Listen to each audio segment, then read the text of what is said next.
What's going on, guys, and welcome to another video. This is my starting 11 for tomorrow's game, England's second game of the World Cup against the USA.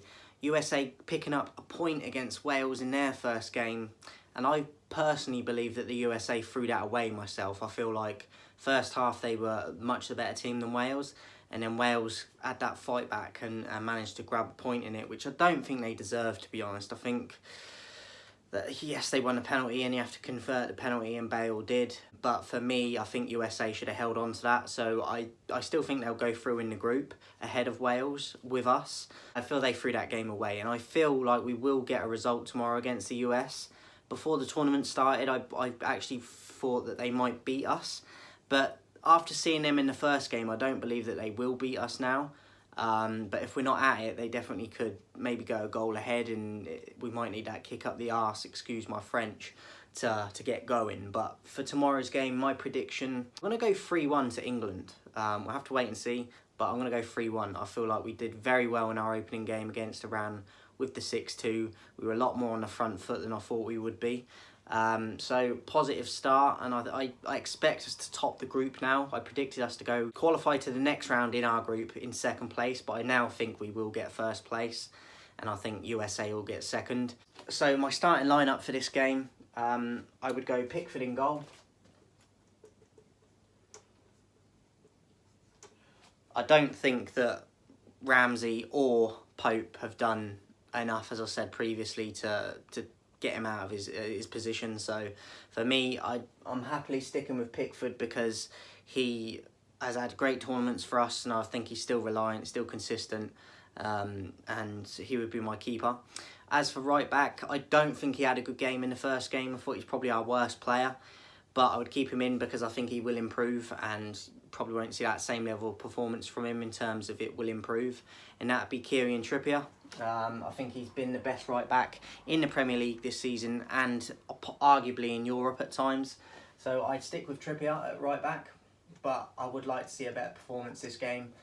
As for my centre-backs, I know Maguire started the other day, hit the crossbar, but I do think he's at fault for one of the goals that we conceded, and I still would keep him out of the team. I don't think he had a terrible game, but he was at fault for one of our goals we conceded. So as for my centre-back pairing, I would go with Stones and White as before.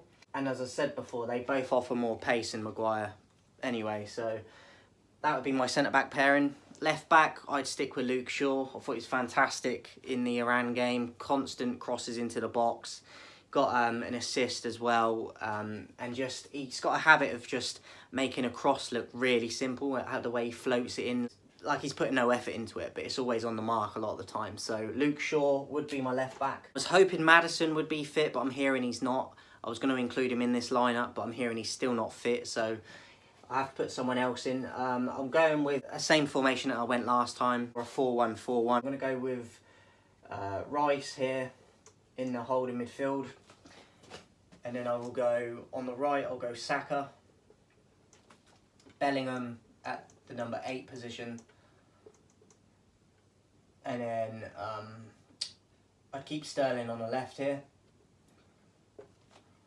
That would be my midfield. Have Rice as the sitter, Bellingham more box to box, and then if you want, they can interchange him and Rice, because I think Bellingham can do just as good a job as Rice can, to be honest. I know a lot of people don't feel like that, but I do personally.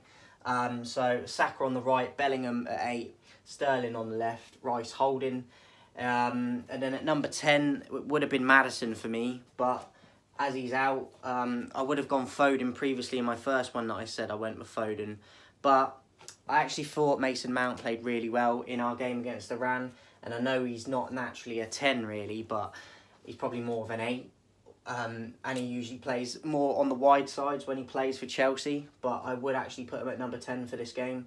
And I put Mount in because I thought he had a good game against Iran. So I'd have Foden come in to replace him if needs be later on in the game. But Mount would be my number 10. Number 9, I'm actually going for a little bit of a rotation for this one. I know a lot of people would think I'm crazy for this, but there's no point taking a 26-man squad if players aren't going to play. I know maybe 1 or 2 won't play, but if you've only got one backup striker and he's not going to play any minutes, it's pointless taking him.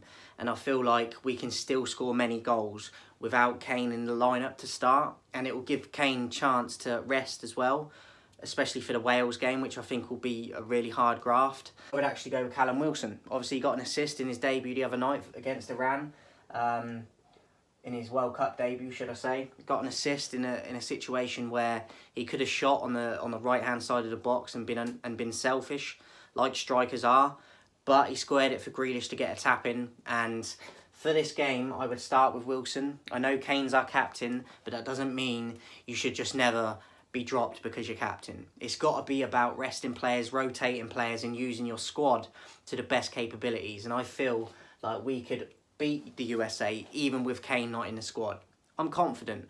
It's a shame a lot of people aren't, that they want to just keep Kane in no matter what happens, because it seems like he could get his leg broken and people want him to stay on the pitch. Like, you have to rotate at times and you have to use other squad members.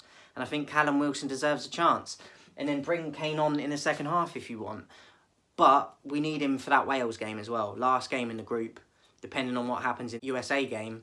If we lose this game against the US, it's going to be even more vital that Kane is available. So I would go with Wilson in this one. So that is my lineup. Just to run through it again. Pickford in goal, Trippier right back, White and Stones as the centre-backs, Shaw at left back, holding midfield on his own, Rice, Saka on the right, Sterling on the left, Bellingham at 8. People say that we can't play with one defensive midfielder. It's not a balanced enough midfield. We have to be able to be more defensive. No, we've done that under Southgate for many years and we haven't won nothing. We need to start taking more risks. So I would go with one holding midfielder, and if needs be, Bellingham can track back and help because he's got the legs and he's got the energy and fitness to do it. So one midfielder in the holding role, which would be Rice, Saka on the right, Bellingham at 8, Sterling on the left, Mount at 10, who also tracks ground very well and is underrated in his work rate and getting back. So Mount can play 10 and still drop back as well. And then Wilson at number 9. That would be my lineup, just to run through some of the other games as well that have happened recently. Obviously yesterday, Japan got a huge upset in beating Germany. I love to see it. I actually predicted Germany to win that game, but I love upsets and I always like watching Japan. I feel they're always very technical and play exciting football and entertaining football, even when they lose.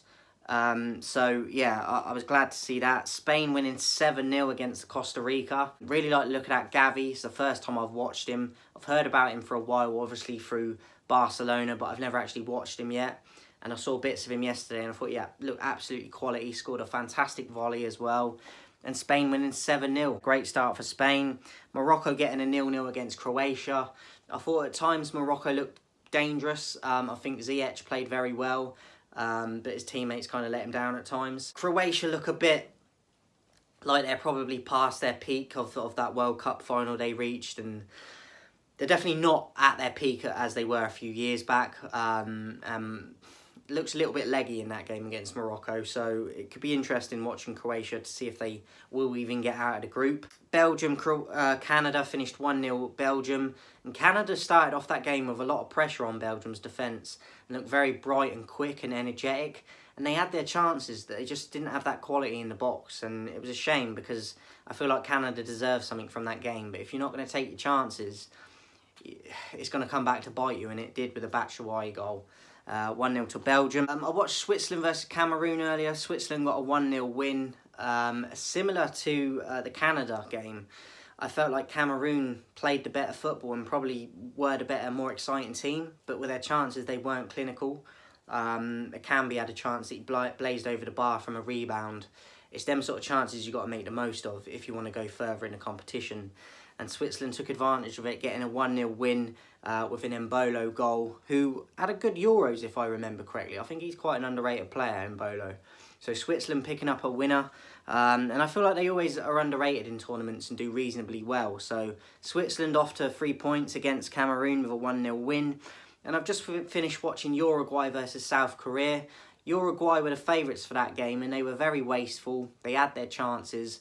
Darwin Núñez was very disappointing for me. I like him, but I think he was the major fault in that team today, with assists, chances to set up goals, and chances shooting on goal. I thought he was very wasteful, and he's definitely a lot better than he showed today. Suarez couldn't get involved in a game like you'd like him to. He can't get around the pitch like he used to, and they couldn't get him on the ball. Valverde hit the post near the end of the game with a ferocious shot that had the keeper beat, but the keeper couldn't get to it, and it hit the post and went out, luckily. South Korea actually played some really good football and energetic and were hard in the tackle. Had a few chances themselves, but they looked like they might get through the group, and I thought Son was a little bit quiet at times, but I thought they played some good football, and Uruguay probably should have won with the chances they had. They didn't make the most of them. It finished a 0-0, and yeah, I think Uruguay will be very disappointed with that, similar to the Argentina game even though Argentina lost. Uruguay and Argentina are always thought upon highly and expected to get results in these type of games. And they did. 2 more games coming up today. 4 o'clock we got Portugal-Ghana, which I'm about to watch. So Ronaldo. And then later tonight we got Brazil making their debut in this tournament against Serbia. So 2 more games today. Hope you guys enjoy it, and I'll be back soon with more content for the World Cup, guys. I'll be doing my match recap and player ratings for the England game tomorrow. Probably on Saturday I'll do that, or Sunday. Watch out for that, guys. And before I go, I put in the poll the other day. What type of videos do you like from me? Would you like these type of videos where I've introduced the whiteboard? Or do you like the original videos where I'm sitting at the desk, sitting down type of layouts? So I've had 1 vote on the poll, and that was for the whiteboard layout like this. I'm not going to get rid of the one that loses. I'm going to still bring both different types of videos. But it's just good to get feedback and type of videos you guys prefer. So let me know in the comments, guys, and go to the community tab and vote on that so I know which type of videos you guys prefer, so I can bring more of that for you as well and be more intentional with that. So let me know, guys, and before I go, 2,000 subscribers by the 1st of December is the target. Make sure you're notified, make sure the notifications are on, make sure you're subscribing, and make sure you're sharing it to your friends. I'll catch you soon.